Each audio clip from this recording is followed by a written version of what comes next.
Hi Vintage and Rare, my name is Thomas Fredholm and I'm a guitar maker from Gothenburg, Sweden. I've been making guitars from the early 80s, and I had kind of like a hobby career in the beginning of the 80s, and in the early 90s I started making classical instruments, which I made for some 20, 25 odd years, whatever. But I'm back to steel string making. I've been back for about 6-7 years now, and it's really my musical background. So I had some really nice time in the classical world, which I'm still in, but only 1 or 2 instruments a year nowadays. My inspiration when it comes to instruments have been basically Martins. I ended up in some point in the US in late 70s at a place where the guy turned out to be an instrument collector. So I had 2 or 3 days where I was just eating instruments, you could say, and there were lots of pre-war Martins, lots of old Gibsons, lots of beautiful old banjos and stuff. But I guess the Martins were the ones who kind of inspired me mostly. So anyway, with my musical background, Bob Dylan, Woody Guthrie, bluegrass and that stuff, I'm back to this bluegrassy kind of world, Martin tradition. This is an OM size instrument. It's got a European top on it, European spruce. Otherwise it's the standard stuff, ebony fretboard, ebony bridge. It's got a pyramid bridge mic kind of interpretation. Mahogany neck. It's an old Honduras mahogany neck.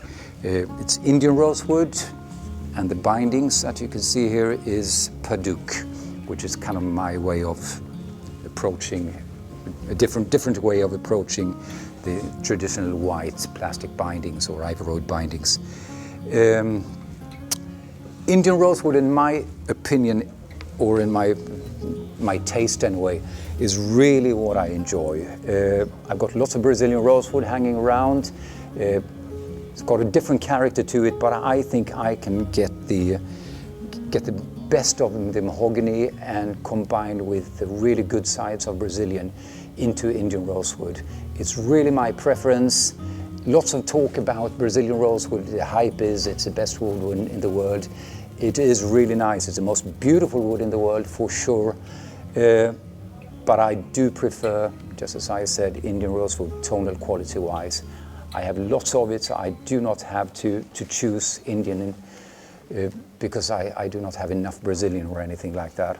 Also on top of that, Brazilian rosewood, it's a crack problem. There's cracks everywhere. I was just cutting some sides a couple of days ago, and I had a piece which would have normally given me maybe 10 sides, and I had to throw away about 70% of it because cracks just opened up when I cut the wood.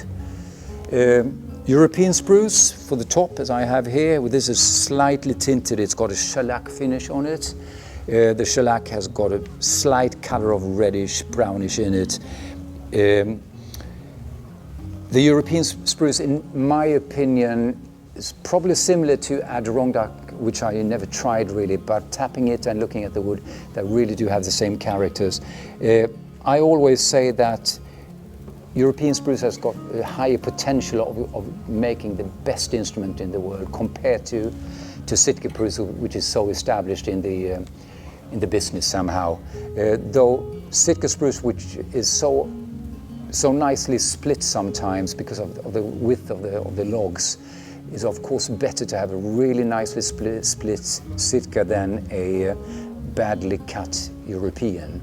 So anyway, we're looking at split wood if possible, or at least as nicely sawn as possible.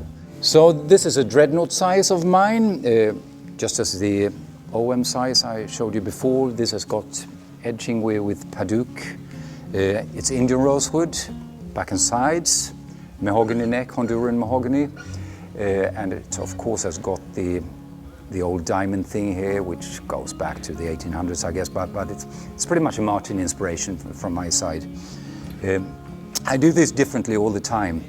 I made a small baby Ditson quite recently, and I really did it in the old style of the early Martin instruments. in the old days, I did a different kind of neck joint, so that was part of the neck joint.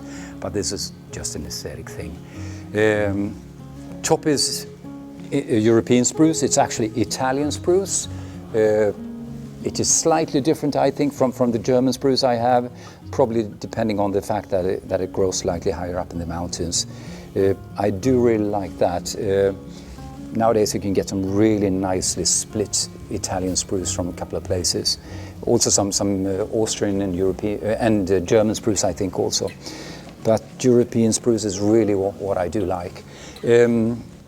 Talking about the back and sides again, like I said last time, it's really my preference, the Indian rosewood, though I do really like Brazilian rosewood, though it's got some problems there with cracks and stuff. But I think I get some more beautiful characters out of the Indian rosewood, though Brazilian is really nice in a different way. Ebony bridge, nothing strange about that. It's a bone here. It's not ivory or anything like that. These ones are just ebony bridge pins. Bone up here. It's a standard. The tuners on them are Waverley tuners, which I think are really nice. I'm sure there's other ones also, but I've had some good experience with these ones. And also, on top of that, the people at Stumax selling them are fantastic when it comes to service and things like that. I mentioned earlier how inspired I've been by the Martins, the old Martins, and I guess there's so many makers out there, and even guitar factories and stuff are all inspired by the old Martins. The look, everything, the sound, this and that, and everyone's making a really nice instrument out there nowadays. Though my main inspiration is really the tonal and the tonal quality and the sound of the really good old Martins, just not the old ones from the 30s, but the really top of the line ones. They really had something different and something special to them, and this is what I'm really trying to create in my instruments. I do make an instrument that's really inspired by the looks of the Martin, though I do my little things there to make it slightly different, but I do think I can produce an instrument that really has got the touch of the old Martins, sound-wise and tonal quality-wise. That's it, I think.